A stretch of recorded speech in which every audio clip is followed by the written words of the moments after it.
The new now is here. You need an out-of-the-box user-friendly platform that will help you transition smoothly to the new normal. You need vSmart School.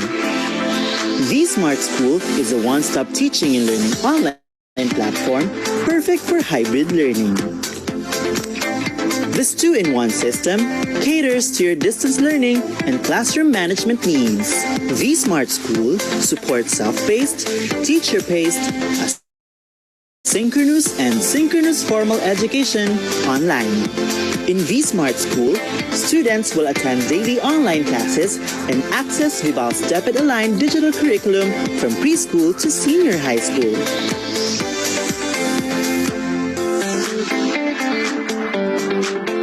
Need content for college? We have them too.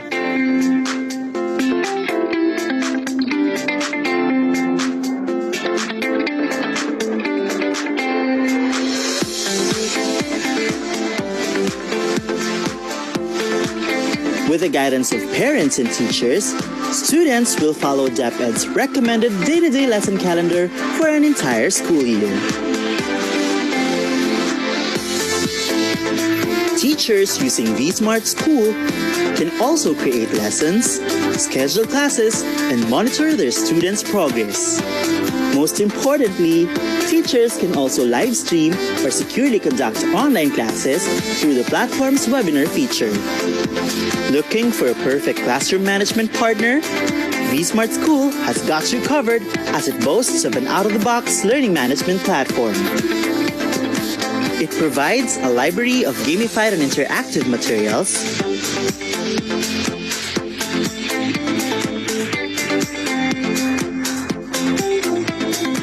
a lesson plan repository mapped to the curriculum,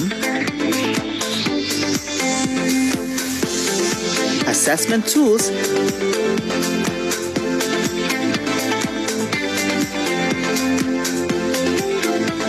and ebooks that feature augmented reality technology. This LMS component of vSmart School is integrated with a learning record system. This means that through the system, teachers and students can track their teaching and learning journey. Not just that, teachers can also monitor students' grades through an electronic grading sheet called Gradebook. And if you need to deploy tests online, you can do so with Test Guru, where you can enjoy thousands of free test questions ready for deployment through the Vibal Test Bank. See, all your distance learning needs are here in vSmart School. Packed with curriculum-aligned content, learners' progress reporting, and ebooks that are AR ready, vSmart School goes beyond the traditional classroom experience. The good news is, you can also enjoy the vSmart School experience without the internet connection through its mobile app. Downloadable from Google Play Store and Apple App Store. So what are you waiting for? Start your virtual classroom with vSmart School.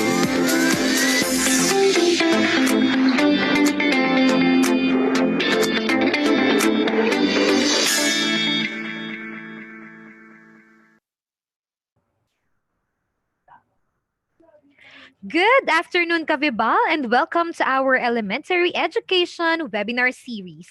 For today's discussion, our topic would be on learning to think, thinking to learn, developing elementary students' higher order thinking.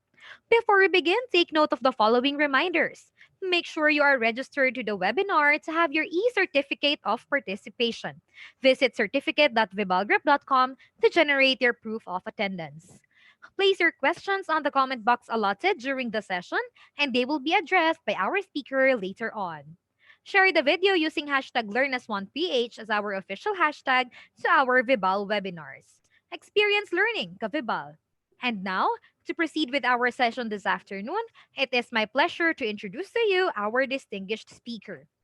He is a certified Apple educator or teacher who is also affiliated with the Colegio San Agustin Bacolod as a senior high school teacher and the College of Arts, Sciences, and Education instructor. Without further ado, please welcome, ladies and gentlemen, our speaker, Mr. Paul Ray Salsag.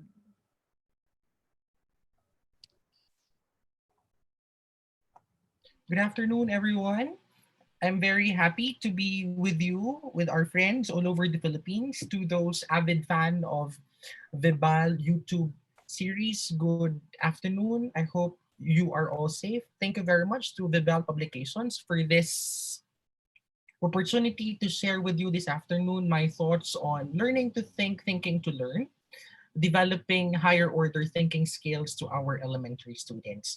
So this afternoon, I will walk you through with different activities and different tasks that will greatly help you as you develop higher order thinking skills to our students. So allow me to share my screen so that it would be very easy for you to digest what we will be talking about this afternoon. So again, I'm Sir Paul. I am currently connected from Colegio San Agustin Bacolod as a senior high school teacher and a College of Education instructor. So I will be sharing with you my thoughts and researches on developing higher order thinking skills. So if you try to take a look of my title, it's learning to think and thinking to learn.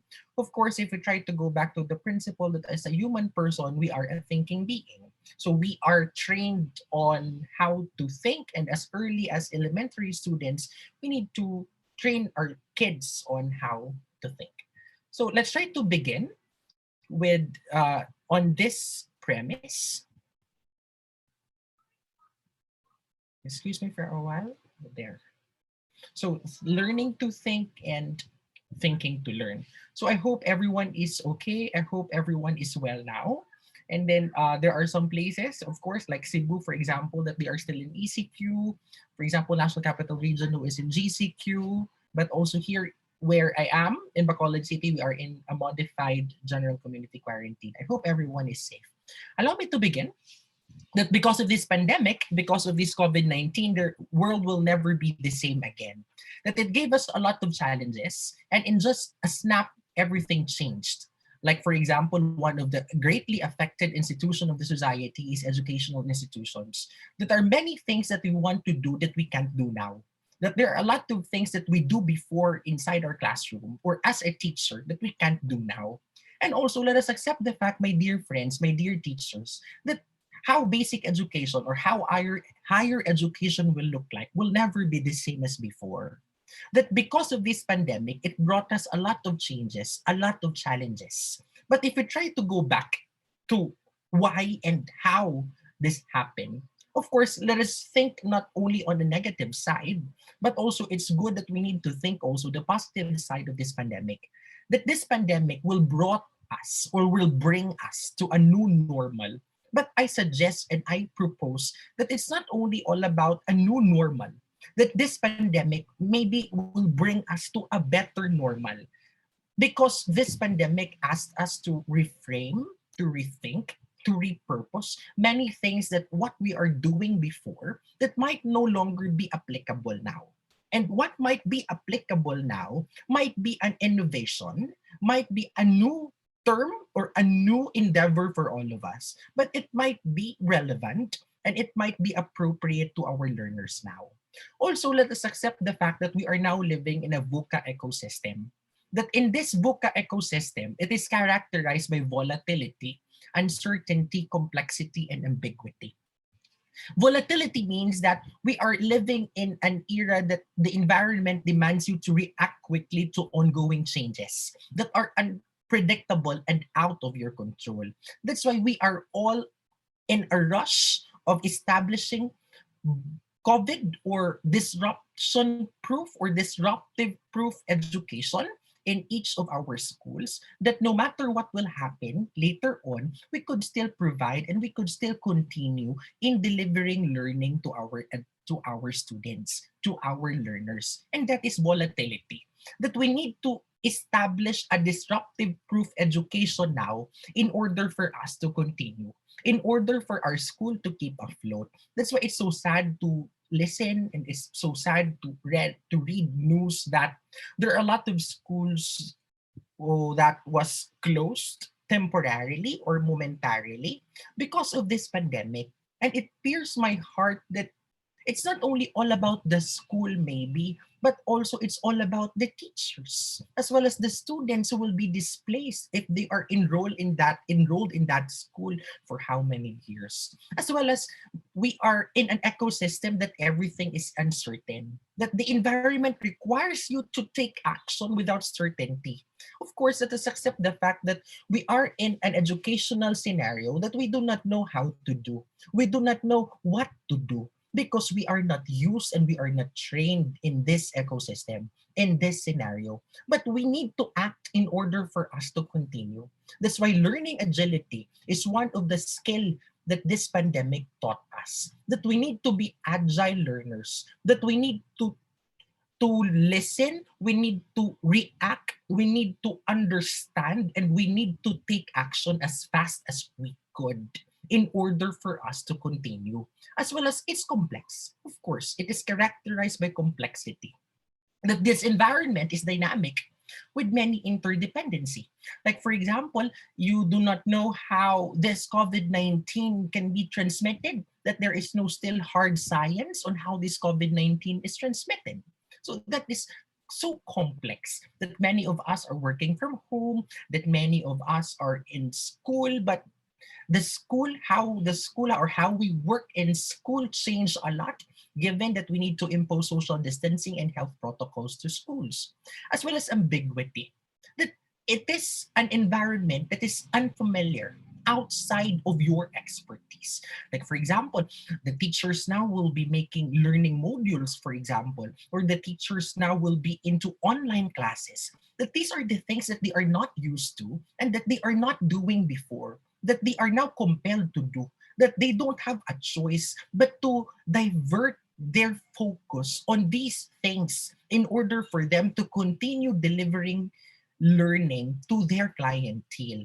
That's why teachers now are challenged to upskill, to reskill, and to cross-skill. One of it is cross-skilling. When we talk about cross-skilling, that there are skills that for you before, if your mindset before, that these skills are only for the IT professionals, the information technology professionals, but now you don't have any choice, but also to learn the skills of IT in order for you to develop and in order for you to deliver brilliant education and innovative education. If for you video editing are only a work of IT, if for you the making of PowerPoint presentations are only for the young teachers, but now you don't have any choice but to cross skill in order for you to continue delivering education. That's why there are some teachers who are already at the twilight of age, or teachers who are already on 50s maybe or near retirement, and they're telling me, sir, it's very difficult. It's so very difficult. Parang hindi na namin kaya, sir. But and then ganito pa yung nangyari. Nahihirapan talaga kami.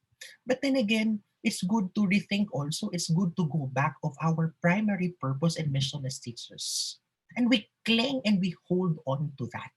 Why did I become a teacher? Why did I become a teacher? Diba? So VUCA ecosystem, we need to embrace this ecosystem in order for us to be happy. Kasi sometimes if you continue to insist on things that you can't do, and then you want to do it, but the situation will not permit you, it might be frustrating. It's more of negative on your part. It's more of that you will feel sad. But then again, let's enjoy the ride. Given that we are in this scenario, we don't have any choice. It's good to explore things already on what can we do. This continuity in school gave us a lot of challenges that you try to imagine, and then the moment that you enter your school and then the classroom, which is full of laughter, full of students before, but now it's empty. No students. And then you will be teaching there. For example, comes this academic year, and then you will be talking on screen, you will be talking on your laptops, and then you will take a look of the classroom that there's chairs, but no students are sitting there. So it pierces our hearts as teachers, this continuity in schooling. But also, let us remember that according to researchers and according to experts, that maybe this is not the last major outbreak we're ever going to see. That there would be more outbreaks later on.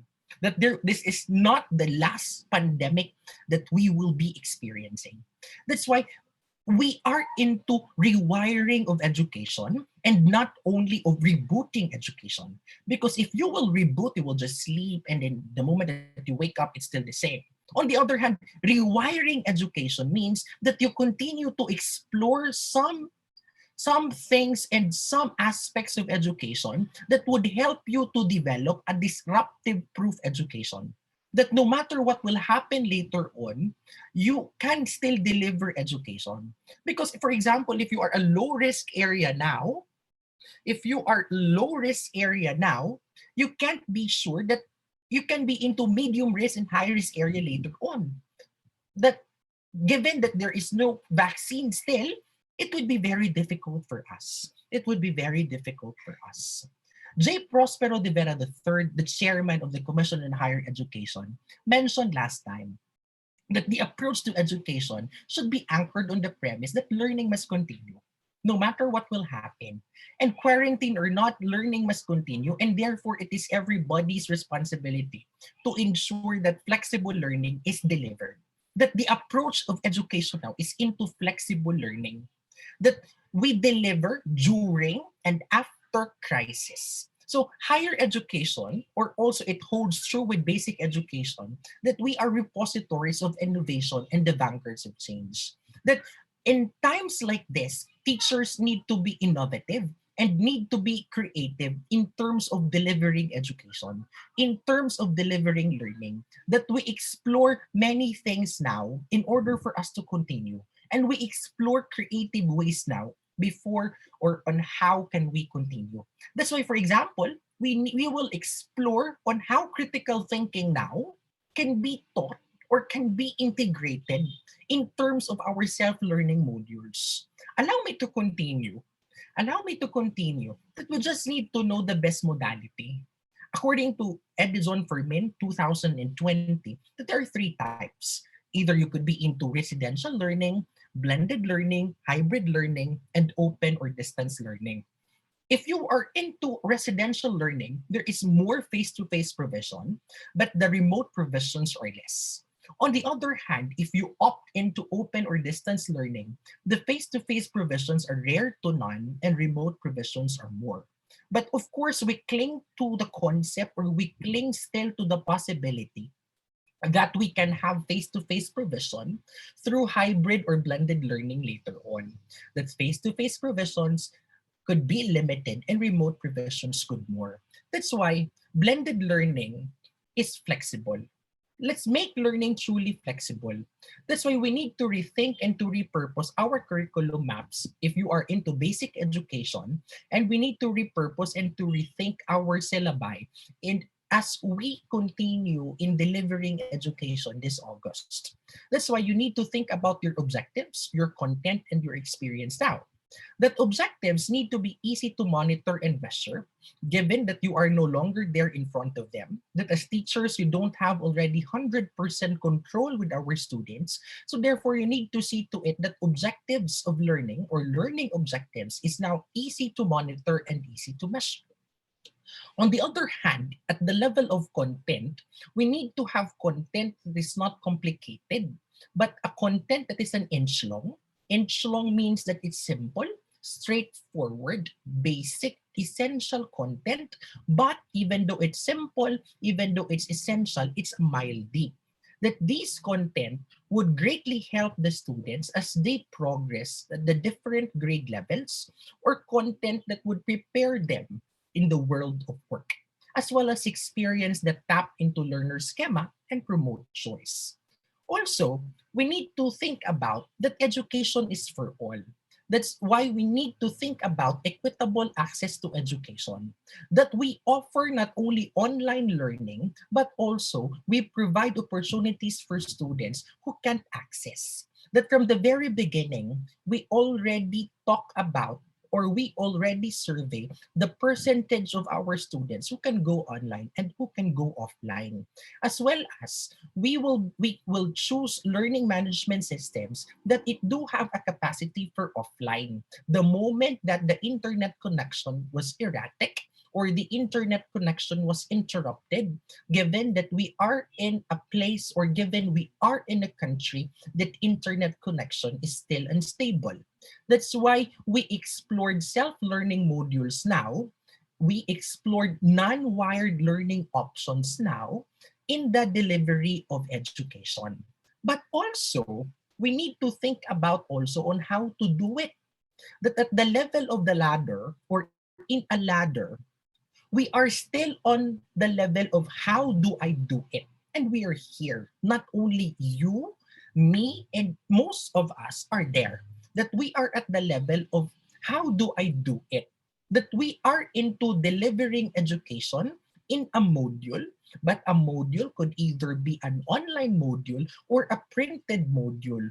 But how to be engaging, how to be engaging, how to instill critical thinking in a learning module, we are still here. How do I do it? Also, it has a lot of questions also at the level of our students, at the level of our parents. That one of the biggest problem now of private schools is low enrollment. That many of our parents and many of our schools do not yet, or many of our schools or many of our clienteles don't yet enroll simply because that they are not assured on how they will do it or how will learning will happen. Let's try to take a look first on the shifts in mindset that we have shifted from in-person to remote learning scenario, from a face-to-face instruction or a residential instruction in school into a home-based or remote learning. Also, we've shifted from sessions to modules. If before, classes are divided into different sessions. Now classes are divided in terms of the modules, as well as the class hours before are now divided into the different learning time. That it is no longer teacher-centered, but more of learner-centered now, as well as teacher-centered and learner-centered. So we need to shift our mindset that what we are doing before, we can't do it now. That also we can't go back to what we are doing before, or it might be difficult for us to replicate what we are doing in a face-to-face scenario to the remote learning scenario. So you can't have online classes from 7 o'clock until 4 o'clock. You can't do it. Why you can't do it? You also consider the screen time limit of our students, that they can't do it. They can't do it. Like for example, if 6 years old and below, 1 hour is the maximum screen time limit of our kids. For 6 years old and above, you can have 2 hours of maximum screen time limit in consonance with the American Pediatric Association. Also, we need to be experience driven.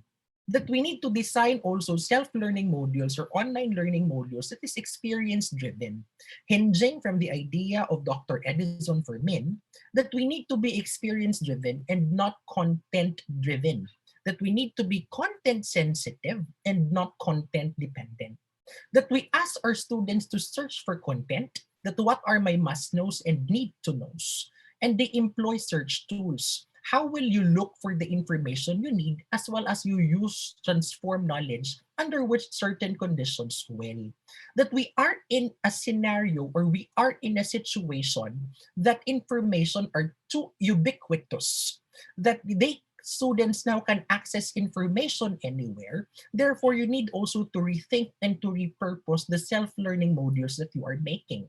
That gone are the days that the role of a teacher is a mere dispenser of knowledge. The role of the teacher now is a coach, a facilitator, and a designer of learning experience. That's why in the design of self-learning modules, remember Kolb on his experiential learning theory, that you let the students experience, and later on the students will make an hypothesis of what the content is. So you focus on experience. Do not design self-learning modules or online learning modules that will only ask the students to read, to answer, to read, to answer. If that is the case, it will make a burden, or it will be boring to our learners. What matters most now?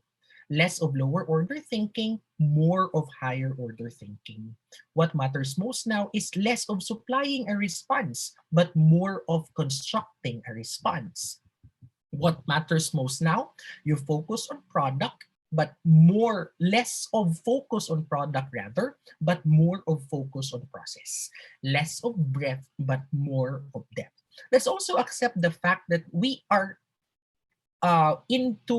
we are used to teaching that we try to read, or we try to focus on the textbook from cover to cover. That in order for you to become an effective and efficient teacher, you can finish the book from cover to cover. But this time, we are not into that. That we focus not on breadth, but on the depth of the learning of our learners. So you focus on competencies. We have the most essential learning competencies of the Department of Education. That according to Tony Wagner, what matters most today is not how much our students know. That it's not all about the quantity, but what they can do with what they know. Also, we need to link our content with our assessment. That in accordance with the McTighe and Wiggins Understanding by Design framework in the year 2012, that we focus on the big ideas and core tasks, important to know and do, worth being familiar with. That we focus into performance tasks and projects which are complex, open-ended, and authentic. Also, we need to shift from keeping questions secret, that before we keep questions secret, to make sure that students know what will be assessed. But now, we need to shift to a mentality, or to a mindset, that student engagement for Gen Z work that is worth, challenging, and supported. Worth, challenging, and supported. Let's try to talk about prior COVID-19.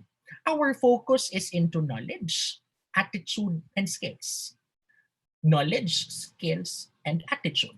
If before the old three R's are focused into reading, writing, and arithmetic, the new three R's now has shifted into reasoning, into resiliency, and responsibility. That we teach now not all about knowledge, that we teach now not only skills, that we teach now not only attitude, but we teach now for reasoning, for resiliency, and for responsibility.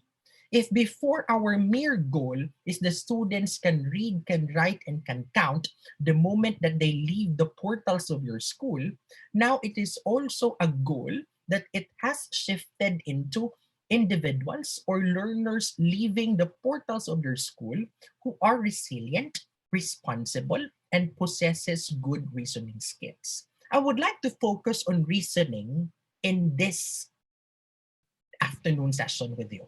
That I would like to focus on reasoning in this afternoon session with you.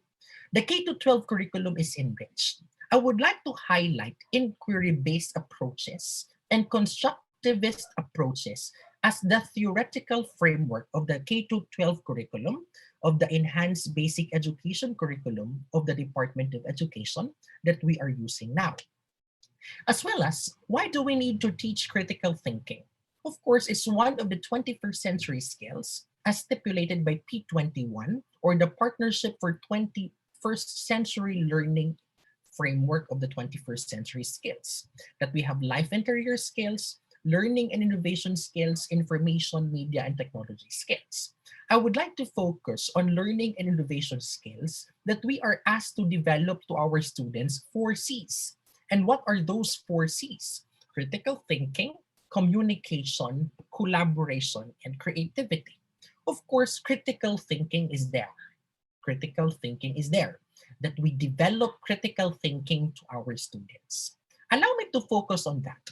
Natural logic equals common sense. The ability to reason is innate to human beings. We have the gift of common sense, which St. Thomas Aquinas defined as the habit of the first principles. And that's common sense, that all of us do have common sense. But the problem is, you will be telling me, sir, why there's a lot still who don't have common sense? The answer is this. Common sense is like deodorant. The people who need it most never use it. And that's sad. That's sad.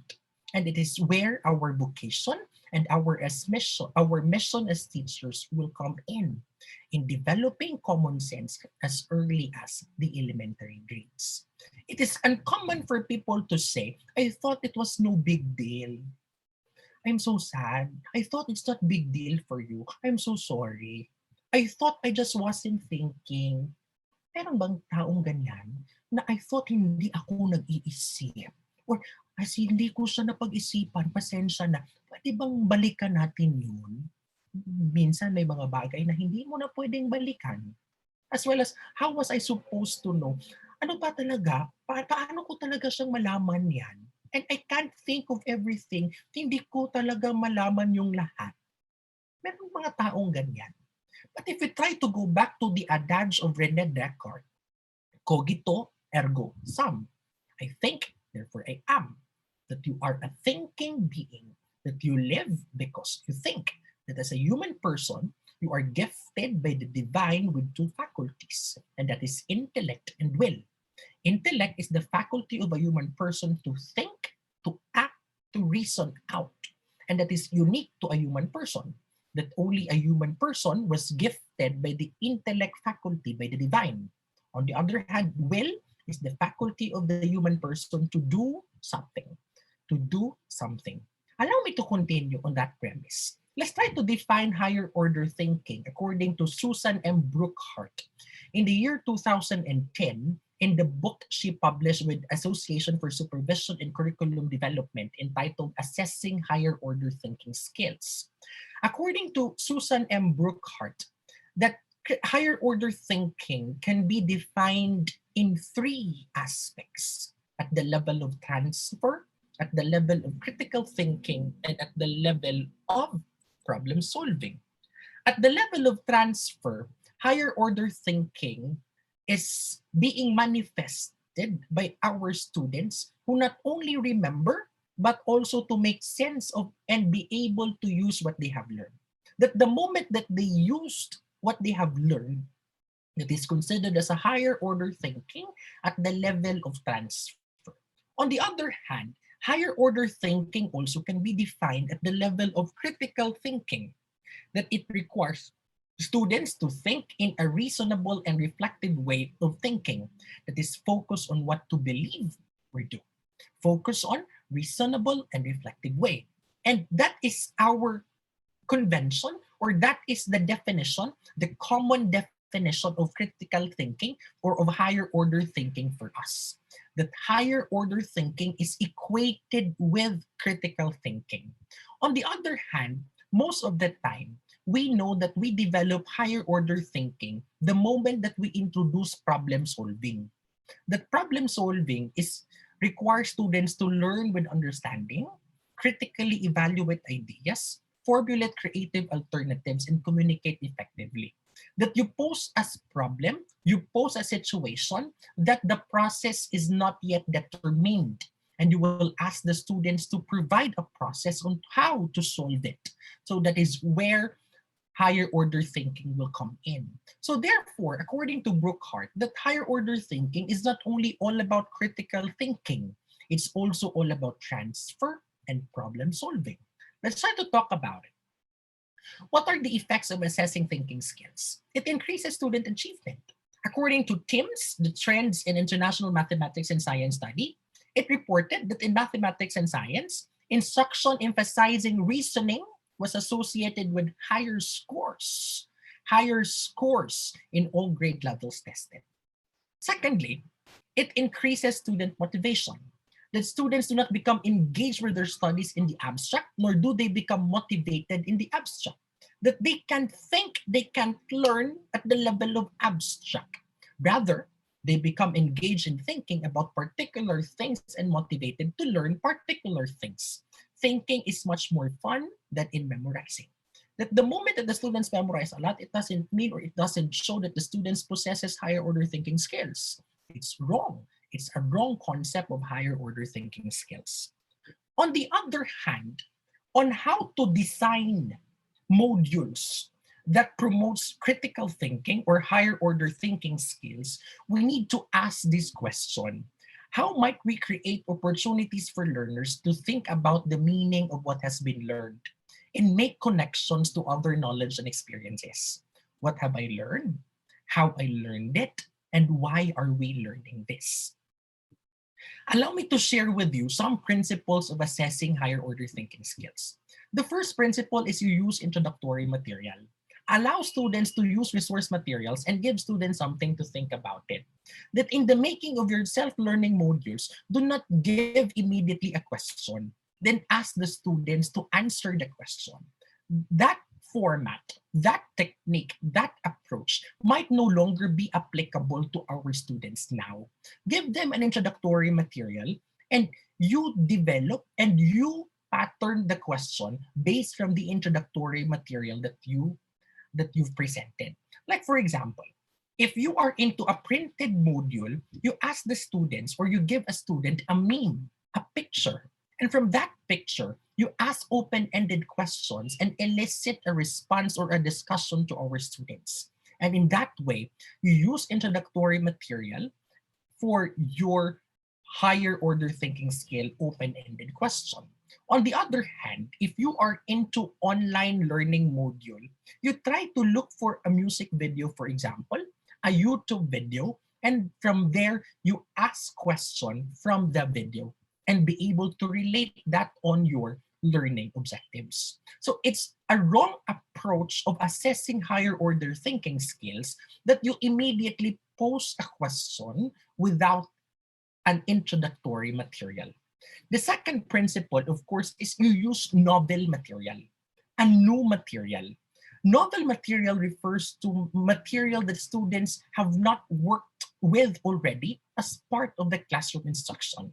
Also, as the early age of kinder, as the early age of kinder, as the early age of nursery, our students doesn't want of repetitive statements, repetitive dialogues. Di ba? Minsan may mga sumasabing mga bata na nursery, sinasabihan ako, again?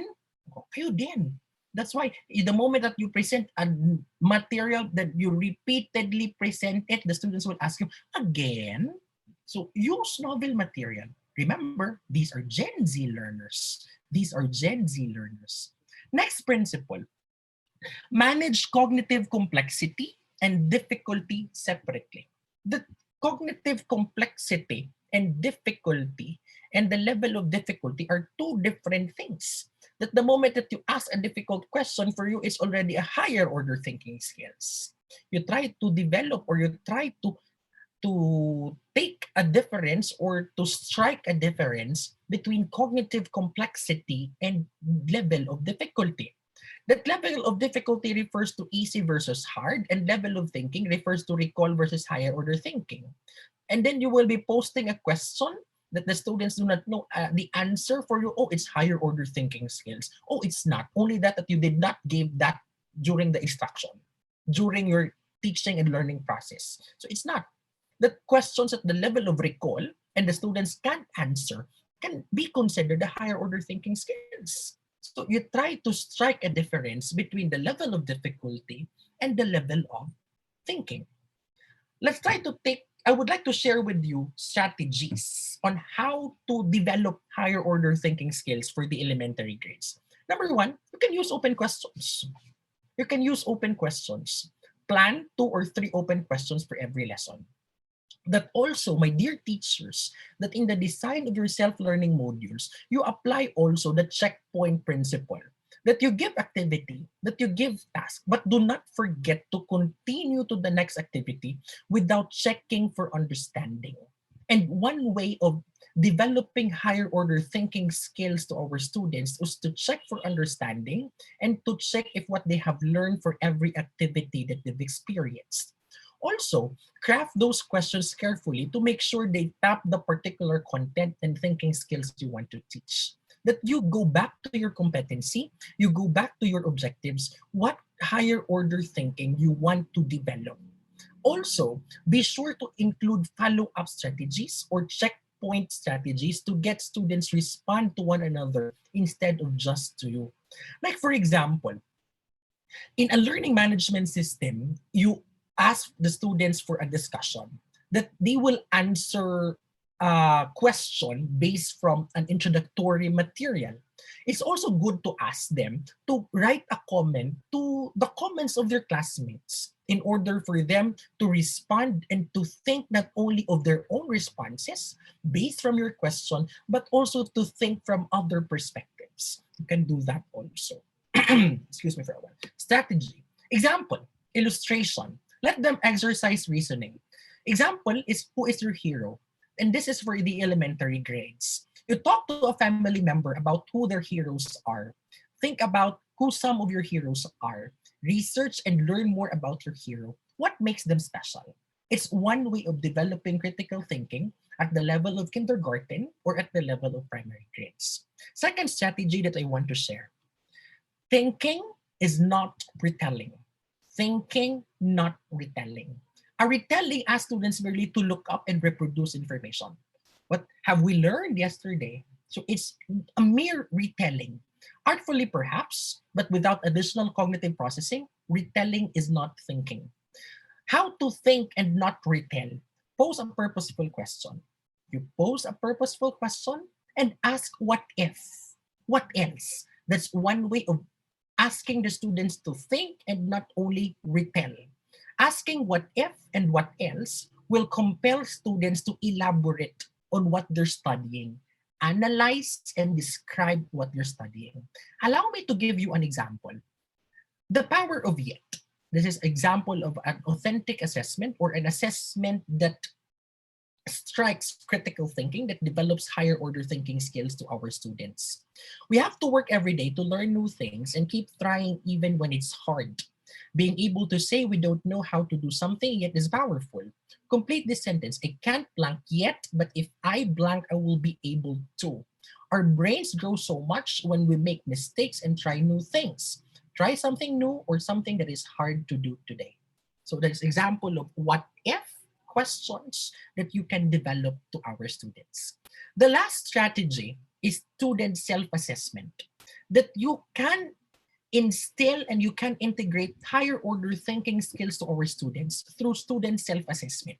That students who can self-assess are poised to be lifelong learners. That you teach students to self-assess with a rubric, with a checklist. If it is evident in their line of thinking, you use confident ratings and have students co-create success criteria. At the level of elementary grades, you can use smileys or emoticons, but do not only stop at the level of selection of smiley, but also ask them why they feel that way. Why they feel that way. Allow me to share with you on the last part of my presentation applications that target higher order thinking skills.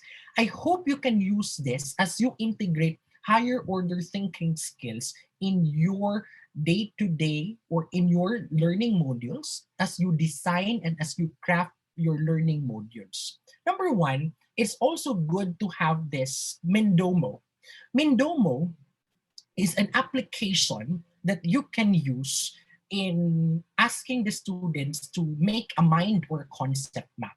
For example, you will be giving a concept and then you ask them to map it out. So you can use Mendomo for mind or concept mapping. On the other hand, there is also Audio Boom. Audio Boom is a podcast. For example, you want the student to recite something. You want your student to give his or her reflection all about the story that they have read. And then, for example, you are in a vicinity or you are in a locality that there is no, or that the strong bandwidth of internet connection is not feasible. So you can use podcast. So they can audio record with Audio Boom as a form of podcast. Also, you can use Loom as a screencast application. Like for example, you want your students to report something or to give a reaction or to tell or to retell a story, the parent can ask them to have the screencast of it. That screencasting, it doesn't mean that the student need to have a chalkboard or a lot of props at the back. The students or the learners, the elementary grades can have Loom and then they can transfer or upload it in the learning management system of your school. As well as we have this Padlet or an online bulletin board that you will be asking questions and then you will ask the kids to write a response and to design it in an online bulletin board. You can use Padlet as a form of online bulletin board and the students can give his or her reaction there. So you can use that Padlet. Also, we have here Telagami. If you want to engage the kids in a digital story, you can use Telagami. That it, you will design a character, and you can make a story, or you can adapt, or you can animate a story that you know through Telagami. So you can go to www.telagami.com for a digital story. Another, if you are into higher grades, maybe grade 4 to grade 6, and then you ask them to read something, and then you want to check if they will read it, to check if they will read it, because sometimes our students will not read if it's into voluminous reading and they don't want to read that. So how can you do that? You use perusal for active reading, that you will be highlighting some sentences and along the way you ask a question and then there will be conversation along the way. This is good for grade 4 to grade 6, maybe for grade 5 to grade 6 for active reading purposes. To see to it that they are reading the text and they do not only skim the text. It's one way also to develop higher order thinking skills in every nook of the reading material. As well as if you are into intellectual or public debates and discussions, you can use Kialo. Through Kialo, the teacher can give a premise or a prompt, and then the students will think about what are the pros and cons of that prompt. So Kialo. As well as, of course, if you could use Google Docs for collaborative documents, slides, and sheets. You want the students to think about of something, to share his or her thoughts, but the internet connection, the stability of internet connection will not permit us. You can use Google Docs. Like for example, on my case, I asked my students to give or to explain a slide. I assigned them a slide through Google Docs, and then I asked them to record their voice. So therefore, I can listen to their lecture, I can listen to their report, and they embed their lecture on the specific slide that I assigned to them. So you can use Google Docs. As well as if you are into science and math, and then you want to engage your students through simulations, you can have this fet.colorado.edu that it can give you a wide array of science and math simulations that you can also ask the students to look into as a form of internet resources, as a form of integration of various internet resources online. Also, of course, let us not forget the V-Smart School of the BAL. That, of course, the V-Smart School boasts of the following features: live stream virtual classes, the self-paced and teacher-paced learning experience for weak internet connection, as well as the complete K-12 digital curriculum, the completed JEC digital curriculum for college. But I would like to focus on virtual interaction between teachers and students through chat discussion. That the V-Smart School do have a feature for chat discussions, that it's not only a chat of anything around the sun, but also a chat or an intellectual discussion that the teachers can have between the teacher and the student, between the material and the student, and between the student to the student. That a good learning management system need to have an interaction with our students. So please maximize that feature of your learning management system, because a learning management system is like an empty room that it doesn't have yet a furniture. That as a teacher, you will be the one who will design, you will be the one who will arrange the furniture inside the room. So for example, because one of our misconception of a learning management system is that we treat learning management system as a mere repository of our handouts, which is not. Because if you want to have like that lang, so better na Google Drive ka na lang if ganyan lang talaga yung gagawin mo. So I am so sad that if that is the case. But also, learning modules online is a form of learning module, and it needs still to have a process. So there must have an interaction where you can develop higher order thinking skills. So if you are into print based, on the other hand, the BAL do have also the augmented reality or the AR, that through the AR, it can increase learner motivation. That if it is abstract to them, if it sounds abstract to them, Vibal offered augmented reality to make it 3D and to turn that abstract concept into a reality. That through Vibal textbooks, the integration of natural and digital worlds excites the learners and imbues them with more motivation to study. So that is augmented reality of Vibal for their textbooks in order for you to develop higher order thinking skills, and it will not only end at the level of abstract concepts. So learning has to focus on reasoning, not subjects. Let's try to remember that, my dear teachers, that we teach not only for content, that we teach not only for the grades now, but we teach for the mastery. Allow me to summarize my sharing with you this afternoon. Number one, that there's no standard model of facilitating critical thinking. Enjoy.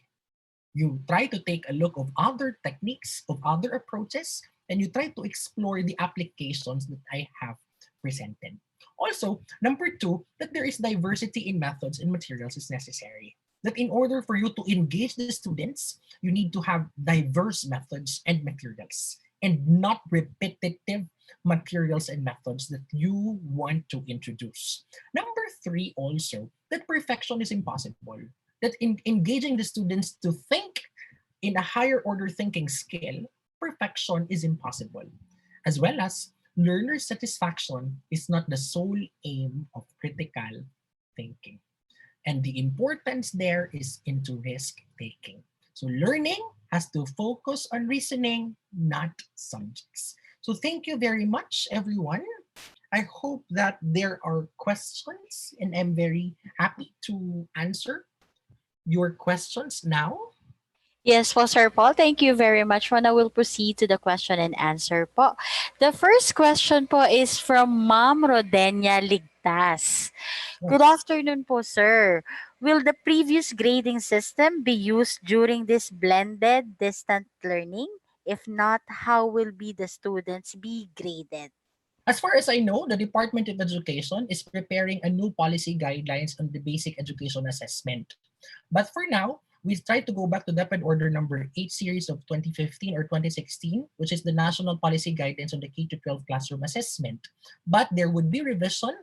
I hope that they are crafting new policy on classroom assessment, which we will wait if until if when will it come out. So that's the first question. Thank you po, sir. Next po from Miss Mary Jane Arquiliano.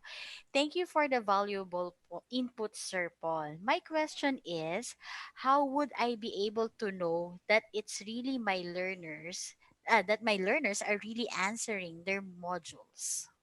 To know that it's really my learners. That's one of the disadvantage actually of self-learning modules, of printed self-learning modules. And also, that's why one of the things that you need to do is that to provide check-up points for every activity that you are making.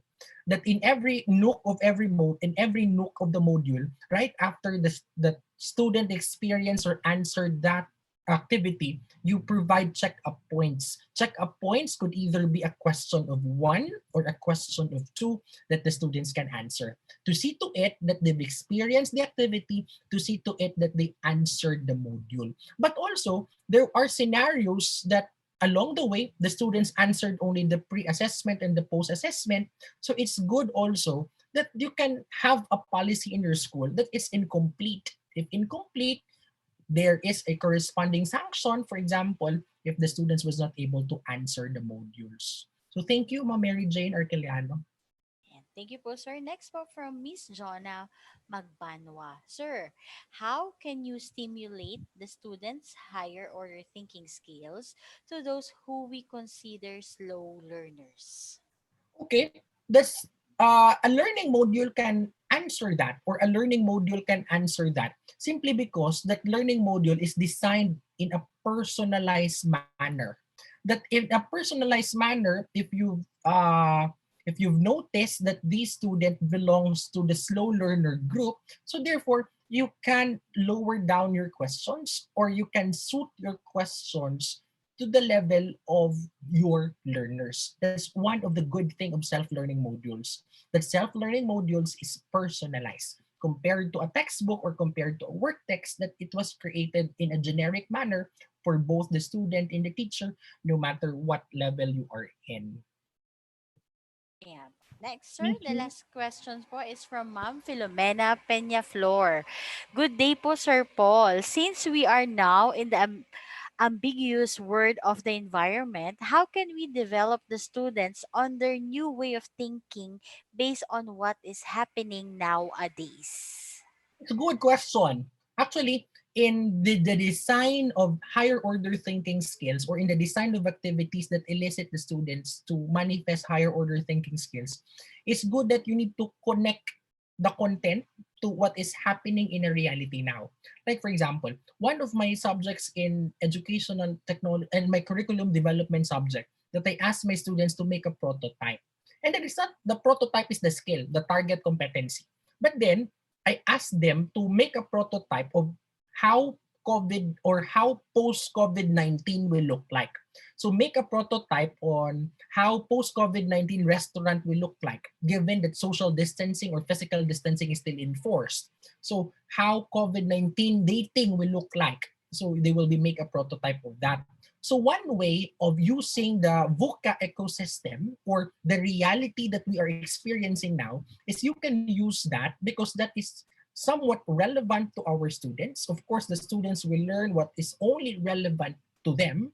You can use that in the design of your learning activities. So you connect the content to the reality. So thank you very much, Ma'am Phenomena Peñaflor. And thank you po, sir. That's all our questions we have Thank for you. now. Any last reminders po for our viewers today po? Continue to innovate, continue to creative, and let's enjoy the ride, teachers. Thank you very much. Good afternoon. There we have it. So, in behalf of Ibal Group Incorporated, I would like to thank you, Sir Paul, for your very comprehensive, informative discussion that we have this afternoon. It is an honor to have you with us today. And to all our Kabibal viewers, all thanks to you for your continuous patronage to our daily learning sessions. And once again, thank you so much and see you again tomorrow. Have a nice day. Goodbye po.